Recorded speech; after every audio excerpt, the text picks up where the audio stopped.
আচ্ছা, এখন আসেন ওই যে 101 104 যেটা বলছিলাম, আর 102 আর 105 আরম্ভ স্থিতিকাল 101 হচ্ছে 104, 101 হচ্ছে দেহ, 102 হচ্ছে 104 হচ্ছে কি সম্পত্তি রক্ষার ক্ষেত্রে। ওই যে 101 কিন্তু আমি কিন্তু 99 ধারা ইউজ করছিলাম, 101 কিন্তু 99 ইউজ করছিলাম, খেয়াল আছে। আর 104 গিয়ে আমরা কিন্তু 99 সাপেক্ষ করবো যে মৃত্যু ছাড়া যে কোনো ক্ষতি করা যাবে। তাহলে আমরা এখন দেখবো প্যানেল কোডের 104 ধারা। 104টা কি, কখন সম্পত্তির ব্যক্তি প্রতিরোধ অধিকার মৃত্যু ছাড়া অন্য ক্ষতি করা বিস্তার, এটা সম্পত্তির ক্ষেত্রে। 101টা কি বলছিলাম, দেহের ক্ষেত্রে। অর্থাৎ যে আপনি দেহের ক্ষেত্রে মৃত্যু ব্যতীত যে কোনো ক্ষতি করা যায়, অল্প ক্ষতি করতে পারতেছেন, বাট 104 গিয়ে এখানে একটু ডিফারেন্ট, প্রপার্টি বা সম্পত্তি।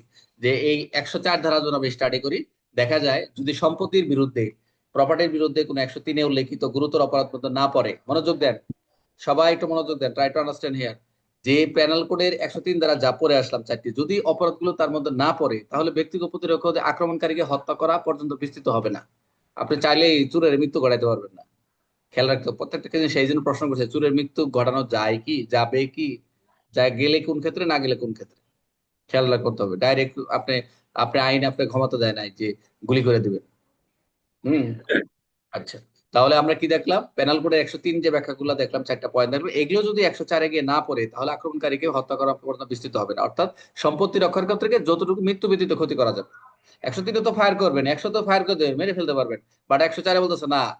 103-এ যদি পরিস্থিতি না হয়, তাহলে আপনি মৃত্যু ব্যতীত ক্ষতি করার দরকার নাই তো। তবে আক্রান্ত ব্যক্তি, যিনি আক্রান্ত, আমি আপনি সবাই যদি আক্রান্ত হয়, তো আক্রমণকারীকে মৃত্যু ছাড়া অন্য ক্ষতি করতে পারে যদি প্রতিরক্ষার জন্য প্রয়োজন হয়। যদি মনে করি যতটুকু আমি রাইট অফ প্রাইভেট ডিফেন্সের প্রয়োজন, ততটুকু ব্যয় করতে পারবো না। তবে অবশ্যই এই অধিকার কি করতে হবে, যে 99 ধারার সীমাবদ্ধতার অধীন হবে।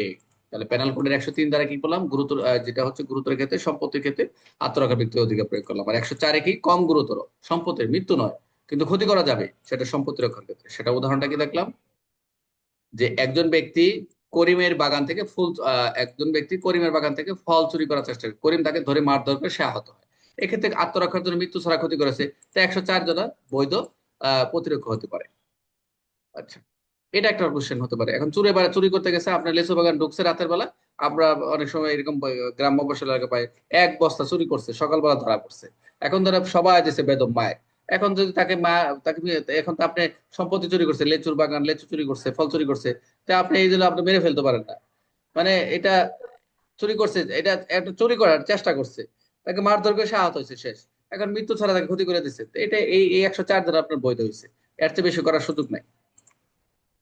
তাহলে হচ্ছে সম্পত্তির ক্ষেত্রে মৃত্যু ছাড়া ক্ষতি করা যাবে, আমরা দিলাম 104। আর দেহের ক্ষেত্রে আমরা কত পড়ছিলাম, 101। 104 দ্বারা কখন প্রযোজ্য, যদি 103-এর গুরুতর পরিস্থিতি না থাকলে, 103-এর যে এক্সেপশন, যে চারটি বিষয় এর না থাকলে আপনি এটা প্রয়োগ করতে পারবেন। তাহলে 104 দ্বারা আত্মরক্ষার সীমাটা কি, অর্থাৎ মৃত্যু ছাড়া যে কোনো ক্ষতি করা যাবে। 104 দ্বারা সীমা দ্বারা অধীন কোন ধারা, পেনাল কোডের 99 ধারা। তাহলে 103 104-এর প্রধান পার্থক্য কি, প্রধান পার্থক্য হচ্ছে 103-এ কি, মৃত্যু ঘটানোর অধিকার, তাই না, মৃত্যু ঘটানোর অধিকার। আর 104-এ কি, মৃত্যু ছাড়া অন্য ক্ষতি। ক্লিয়ার সবার? 104 এখন ধারাটা যেটা পড়াবো, একটু একটু কথা আছে, ভালো করে মনোযোগ